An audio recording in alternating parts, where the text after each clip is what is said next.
Shalom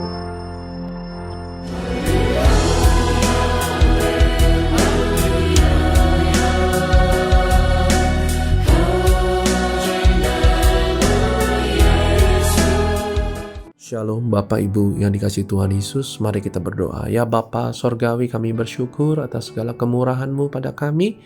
Roh Kudus pimpin kami dalam nama Tuhan Yesus. Kami terima kasih karunia Bapa dalam hidup kami, sehingga kami boleh melalui hari demi hari bersama Engkau, mengarungi kehidupan di bumi dengan kuasa ajaib yang dari nama-Mu yang maha besar, untuk memberkati seluruh bumi, memuliakan nama-Mu, dan menyelamatkan orang banyak dalam nama Tuhan Yesus. Amin. Shalom Bapak Ibu. Kita lihat dalam Mazmur 91 yang sering dipakai, ada hal-hal yang menarik yang kita selalu harus ingat. Yuk kita lihat. Ayat 1. Orang yang duduk dalam lindungan yang maha tinggi dan bermalam dalam naungan yang maha kuasa. Bapak Ibu, kalau kita bicara di sini, kita percaya adanya kita di dalam Tuhan. Kata duduk di dalam lindungan yang maha tinggi itu, kita di dalam Tuhan. Kita percaya oleh salibnya kita di dalam Tuhan. Kita makan tubuh dan darah Tuhan Yesus. Tuhan bilang dalam Yohanes 6-nya, barang siapa makan dagingku dan minum darahku, dia tinggal dalam aku dan aku dalam dia. Nah, kita percaya tinggal dalam Tuhan Yesus juga berarti akan melakukan apa yang Tuhan Yesus lakukan. Tuhan Yesus kerjakan, mematuhi perintah-perintahnya. Itu yang dikatakan juga dalam 1 Yohanes 2 dan 1 Yohanes 3 mengenai tinggal dalam Tuhan. Ya, mengikuti apa yang Tuhan perintahkan. Bapak Ibu, sehingga Mazmur 91 di sini di ayat 1, kita percaya kita harus tetap di dalam Dia. Jangan keluar, jangan mengaku kenal Tuhan Yesus, artinya kita sudah orang Kristen, artinya kita sudah pasti tinggal dalam Tuhan. Oh, belum tentu. Karena tinggal dalam Tuhan bersama Tuhan, berjalan di dalam langkah Tuhan.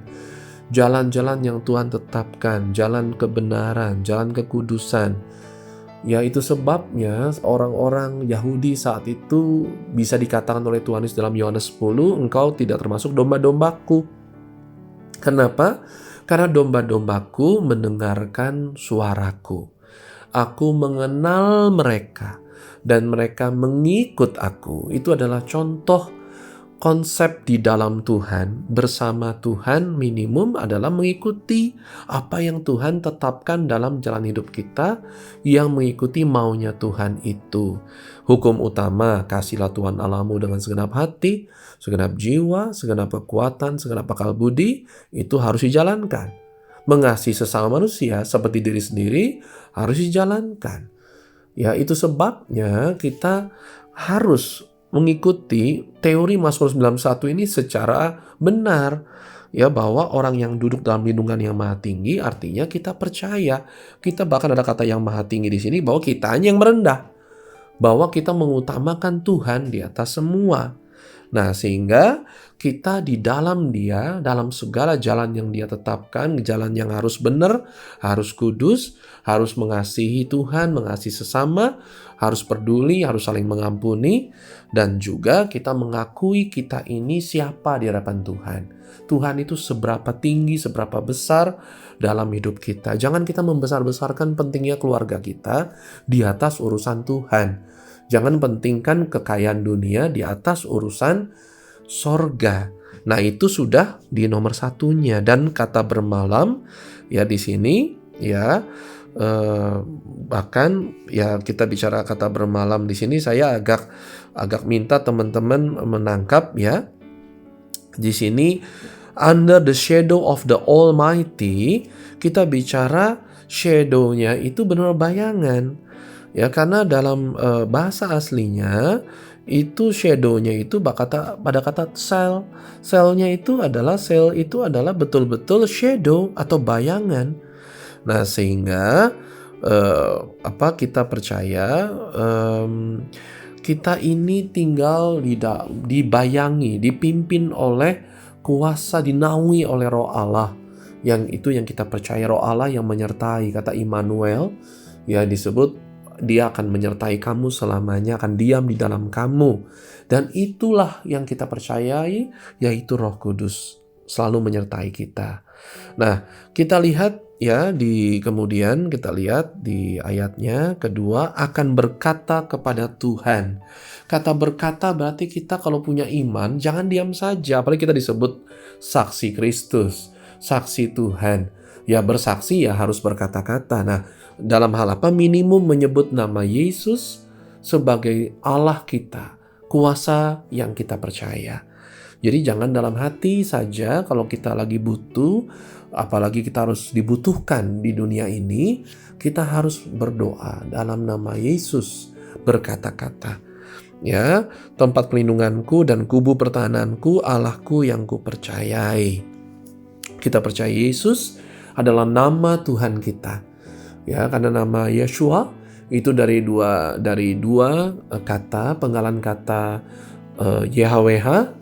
Ya, Yah dalam hal ini ya boleh disebut seperti haleluya, Yahnya boleh disebut ya seperti nama part dari nama Yesus yang Yeshua. Yeh atau Yahnya dan Yasha yang artinya keselamatan. Sehingga nyebut nama Yesus itu tidak ada nama lain ya yang kita bisa selamat disebutnya. Di Kisah Rasul 4 kata Petrus, kita harus percaya itulah nama yang harus kita sebutkan, nama yang memberkati dan melindungi kita. Itu yang kita harus percayai. Ya, dan Bapak Ibu, kita lihat dengan beberapa poin di sini, kita percaya yang namanya 1000 rebah di ayat 7, di sisimu 10.000 di sebelah kananmu, tidak akan melimpah kita. Bukan artinya kita tidak bisa sakit atau lemah, tapi kita tidak jatuh untuk tidak bisa apa-apa. Kita akan tetap bisa bergerak, kita tetap bisa bekerja bagi Tuhan. Dan kalau sakit tidak lama-lama, seperti Tuhan Yesus 3 hari, sudah bangkit di hari ketiga, tapi sempat sakit. Para rasul demikian, banyak masa di penjara, nanti keluar lagi. Bukan artinya tidak bisa susah. Apalagi kalau kita melihat kata di ayat ke-15, yaitu bila ia berseru kepadaku, aku akan menjawab, aku akan menyertai dia dalam kesesakan. Kata kesesakan di sini jelas ya, memang artinya dalam bahasa Ibraninya itu sempit, kesempitan, kebebanan, kesusahan. Tapi dengan konsep sesak, ada yang menekan kita. Kesesakan itu pun sempat dialami Tuhan Yesus di Taman Getsemani sampai peluhnya seperti tetesan darah. Ya, betapa tekanan itu menekan Tuhan Yesus kita. Itu kesempitan atau kepenuhan, kebebanan yang luar biasa. Sehingga kita percaya kita bisa alami itu, tapi karena penyertaan Tuhan, kita akan segera luput, akan segera terlepas dari hal itu. Tapi ada kalimat ayat 15, bila ia berseru kepadaku. Itu sebabnya Tuhan Yesus berdoa kepada Bapa untuk apabila dan seterusnya, apabila cawan ini boleh berlalu dan seterusnya, berseru kepada Tuhan. Ya, ini akan dijawab. Jangan diam saja. Ya, dan itu kita akan selalu perhatikan hidup kita, selalu ingat itu. Bapak Ibu, mari kita hadapi hari-hari penuh kesesakan pun dengan kuasa ilahi yang Tuhan berikan kepada kita masing-masing sesuai porsi dan tugas dan tujuan kita masing-masing. Bukan untuk semua gagah-gagahan dengan kuasa ajaib atau mujizat semua, tapi dalam segala hal yang diperlukan untuk menjadi berkat di bumi, untuk kemuliaan nama Yesus kita saja. Tuhan Yesus memberkati. Amin.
fajarku.